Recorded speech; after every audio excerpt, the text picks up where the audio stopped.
This episode of FilmRiot is brought to you by Domain.com. Today on FilmRiot, we have a close call and some creepy eyes.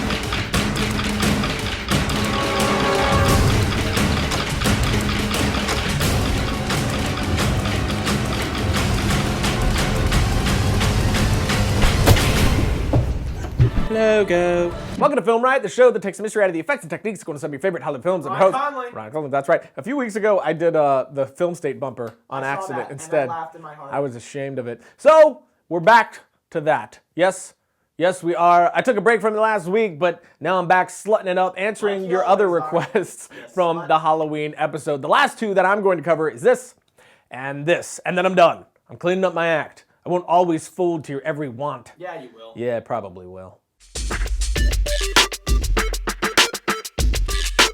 So let's kick this tut of Oreo off with this eye effect since it's wicked, silly, simple. So here I have my shot before all my VFX and here is the after. I wanted to add this creepy factor to Bruno without being too obvious or over the top, so I thought a slight foggy glow would do the trick, and I was very happy with the outcome. And here is how you could do it too. Ready? And go. Go to After Effects, drop your footage into a comp, then I will track Bruno's eyes, attach it to a null, then add a white solid. Next, I will drop the opacity of the solid, mask around Bruno's eyes, feather just a bit, set the blending mode to hard light, then mess with the opacity level till I get something I'm really happy with. For me, it was about 15, but this is going to depend on whether Bruno's face is in shadow or not, so you will have to set yours to best fit the lighting in your scene. Next, I'll parent the solid to the layer of the nullness, then keyframe the mask path if there are any problem areas, and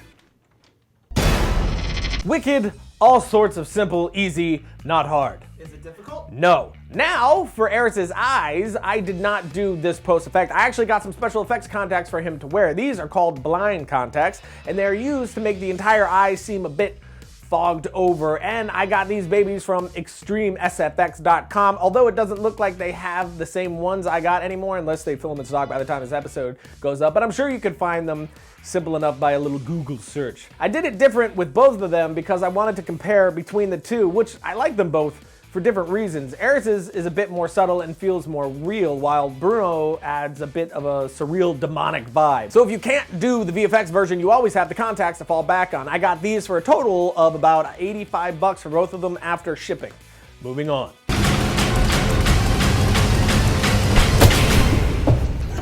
Now here is something that I got a few requests for, but I don't think that a lot of people even noticed that it was a visual effect, which, as I've said before, the VFX that you don't even notice are a VFX are always my favorite. With this shot, there is just no way that I would put my actor in this much danger. The odds of something going wrong are just way too high. Now, if it was a fake axe or if these were trained stuntmen, that would be something different, but this is not the case. So instead, I made a simple VFX shot, and in reality, this is what the shot really looked like. Josh reacts and moves, then once he was completely out of the way, Bruno brought down the axe. Then in my compositing software of choice, I cut this into two clips, dropped the opacity of the top clip, matched the timing up to make it look like the axe is just missing Josh, then masked around the axe as it comes down, then I added a feather and expanded the mask where needed so it doesn't show any seams, and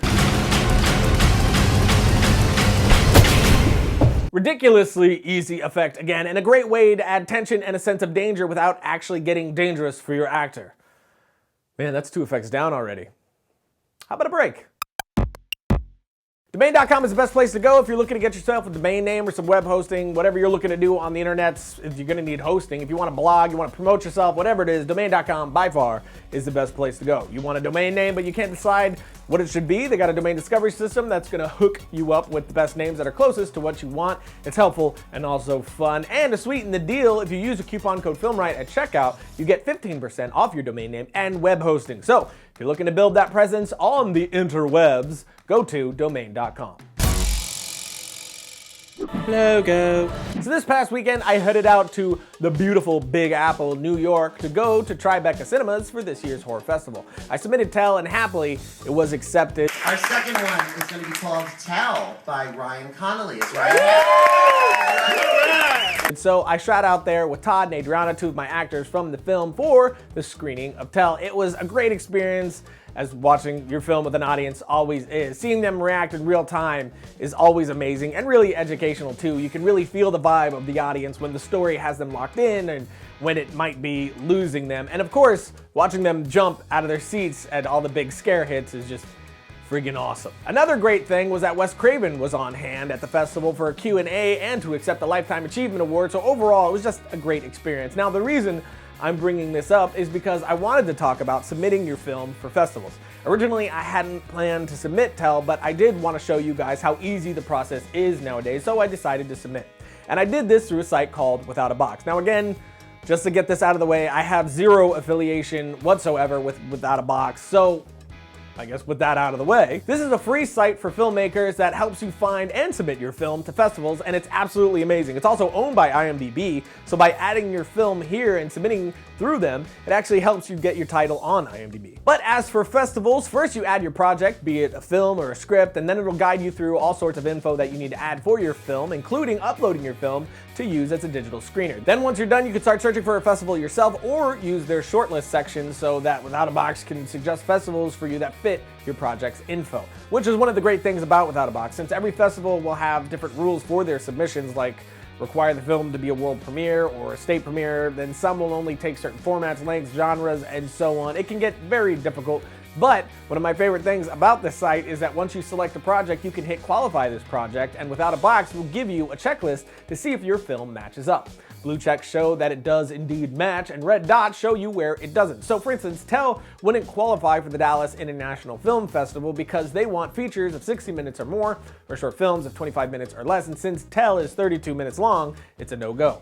Now, once you've found the festival that you want to submit to, Without a Box will show you how much it costs to submit to this festival and allows you to pay right from there, which makes it so much easier. Another thing that makes it 10 times easier is the fact that you can use your film that you've already uploaded to the site as a screener for the festival.